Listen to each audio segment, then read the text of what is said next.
South Africa's alcohol industry is planning to reduce advertising and stop events in a bid to curb the country's second wave of coronavirus.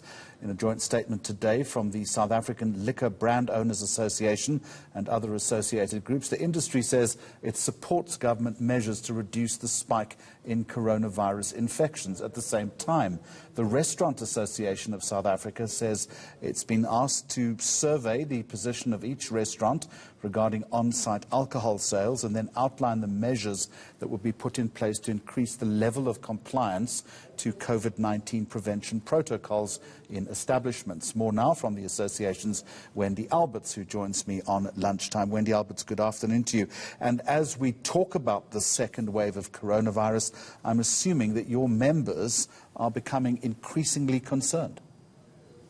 Absolutely, Jeremy. It's very difficult times once again out there for the restaurant sector.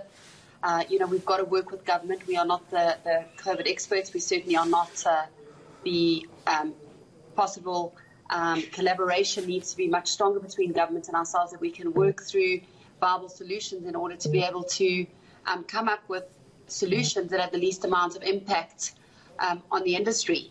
And we've had a lot of time. We've had 3 months, and we just feel that the complexities over the last 3 months should have really been to engage with us and look at plan A, B, and C that comes after this position. So what we find ourselves now is we're in hot water. It's the 11th hour, and there was some mention of a scientific document from high-level government, which we've asked for. Where exactly is the high risk of COVID within our restaurant sector? They talk about compliance. Is it compliance that's an issue? Is it societal issues that are an issue? Or is it on-site liquor consumption that's an issue? So these are all facts that we've raised with them. We've asked them to give us the critical evidence. We are firmly asking the government to demonstrate what the link is between the restaurants as well as the on-site consumption as well as the high risk of spreading of COVID. We can't be held responsible for societal issues, and we need to separate whether we are dealing with society issues and social problems, or we're dealing with compliance issues within our establishments, or are we actually dealing with on-site liquor consumption. And if it's on-site liquor consumption, they want to restrict the trading hours on that, or they want to restrict liquor sales on it. What is the risk that they are putting onto us? Is it that people are drinking out of bottles, or they're sharing bottles, or is it that they're not drinking enough, or they're drinking too much? All right, let me ask you this question. I fully acknowledge that you can't be held responsible for societal issues, as you put it, Wendy Alberts, but are you doing enough as an organisation to convince your members to manage their premises more responsibly in terms of enforcing protocol? And I would suggest to you that many of your members are not doing that. Jeremy, we've got some of the strictest protocols out of any industry that currently is in operation in the country.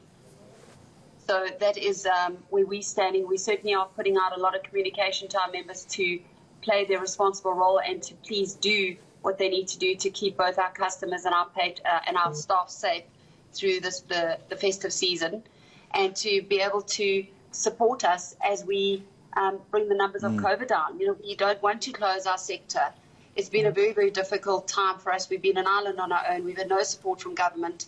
We've had no relief, no financial relief. We've had no relief from the banks that called in the lending. We're having tricky relationships with our landlords. We're in a very complex relationship with them because we're both sitting in the same boat. They're also looking for relief in some which way. They've got to charge their rentals.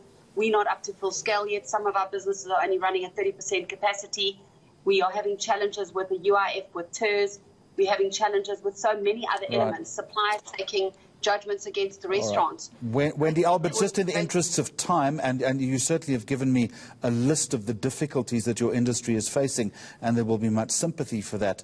This survey that I referenced at the start of our conversation, looking at the position of restaurants regarding on-site alcohol sales, etc., is that then just a sense of kicking it up the can? Because I'm assuming that you've done that kind of thing anyway. You've run that exercise before. So we've got, we feel that there are different components. So one, are we looking at the on-site liquor sales, or are we looking at compliance? In terms of compliance, we've certainly put firm instruction in place. We've encouraged restaurants to exercise their right of admission signs during Christmas. We have certainly encouraged restaurants to make sure that their tables are socially distanced, that they adhere to the occupancy certificate, and that they obviously practice safe measures with the ongoing sanitization and the ongoing masks our guys are wearing, and a number of restaurants have chosen to wear both masks and screens.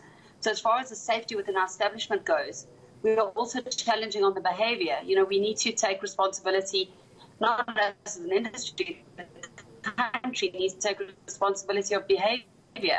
And the restaurant industry can't always bear the brunt because of people's bad behavior. So if we do bring restrictions in, it's going to push for an illicit trade.